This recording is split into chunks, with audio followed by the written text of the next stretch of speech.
രാഹുൽ മാങ്കൂട്ടത്തിൽ എന്ന് പറയുന്ന ഒരു അസാധാരണ പ്രതിഭ ഇന്ന് കോൺഗ്രസിന്റെ പരിപാടിയിൽ പങ്കെടുത്തല്ലോ. രാഹുൽ മാങ്കൂട്ടത്തിൽ ഒരു എംപിയുടെ മകളെ അപമാനിച്ച് പീഡിപ്പിച്ച കോൺഗ്രസ് നേതാവ്, മന്ത്രിമാരുടെയും കോൺഗ്രസ് നേതാക്കന്മാരുടെയും ഭാര്യമാരെയും മക്കളെയും പെൺമക്കളെയും കേരളത്തിൽ ഓടി നടന്ന് അപമാനിച്ചുകൊണ്ടിരിക്കുന്ന നികൃഷ്ടനായിട്ടുള്ള ഒരു വ്യക്തി MLA ആണ്. അയാളെ കൊണ്ട് MLA സ്ഥാനം രാജിവെപ്പിക്കാനുള്ള ചങ്കൂറ്റം ഈ കെ മുരളീധരനോ KPCCക്കോ ഉണ്ടായില്ലല്ലോ. അയാളെ ഇന്നും കോൺഗ്രസ് വേദികളിൽ ചുമന്നുകൊണ്ട് നടക്കുകയില്ലേ ഈ നാണം കെട്ട കോൺഗ്രസ്? എന്നിട്ടാണോ BJPയെ വിമർശിക്കാനായിട്ട് ഈ കോൺഗ്രസ് നേതാക്കന്മാർ വന്നുകൊണ്ടിരിക്കുന്നത്?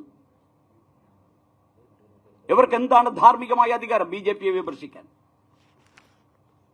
നിലമ്പൂരിലെ കോൺഗ്രസ് ഓഫീസിൽ ഒരു പാവപ്പെട്ട സ്ത്രീയെ കൊന്ന് ചാക്കിക്കെട്ടിവെച്ചത് കെ മുരളീധരൻ മറന്നുപോയോ? ഒരു കോൺഗ്രസ് വനിതാ നേതാവിനെ കൊന്ന് ചാക്കിൽ കെട്ടിവെച്ചത് കെ മുരളീധരൻ മറന്നോ? ഇങ്ങനെ ചാരിത്ര പ്രസംഗം നടത്തരുതേ മുരളീധര, പലതും വിളിച്ചു പറയേണ്ടി വരും. KPCC കോൺഗ്രസിനെ വഞ്ചിച്ച് DIC ഉണ്ടാക്കുന്ന സമയത്ത് നിങ്ങളുടെ നേതാക്കന്മാർ KPCC ഓഫീസിൽ നടക്കുന്നത് അനാശാസ്യമാണ് എന്ന് പറഞ്ഞ നേതാവിന്റെ പേരും കെ മുരളീധരനും ഉണ്ണിത്താനും ഒക്കെയാ. അവിടെ വെച്ചിരിക്കുന്ന ബക്കറ്റും വെള്ളത്തിനും എന്തൊക്കെ പരിപ്രേക്ഷ്യമാണ്, KPCC ഓഫീസിൽ വെച്ചിരിക്കുന്ന ബക്കറ്റിനും വെള്ളത്തിനും എന്ത് പരിപ്രേക്ഷ്യമാണ് നിങ്ങളുടെ അന്നത്തെ നിങ്ങൾ നൽകിയത്? നാണമുണ്ടോ നിങ്ങൾക്ക് BJP വിമർശിക്കാൻ?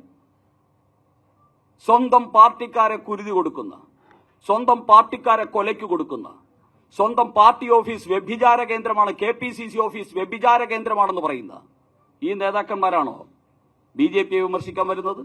അതുകൊണ്ട് ഞങ്ങളെ വിമർശിക്കാൻ വന്നാൽ ഞങ്ങൾക്ക് പലതും പറയേണ്ടി വരുമെന്ന് കെ മുരളീധരനോടും KPCCയോടും CPMനെയും ഓർമ്മിപ്പിക്കാൻ BJP ആഗ്രഹിക്കുക.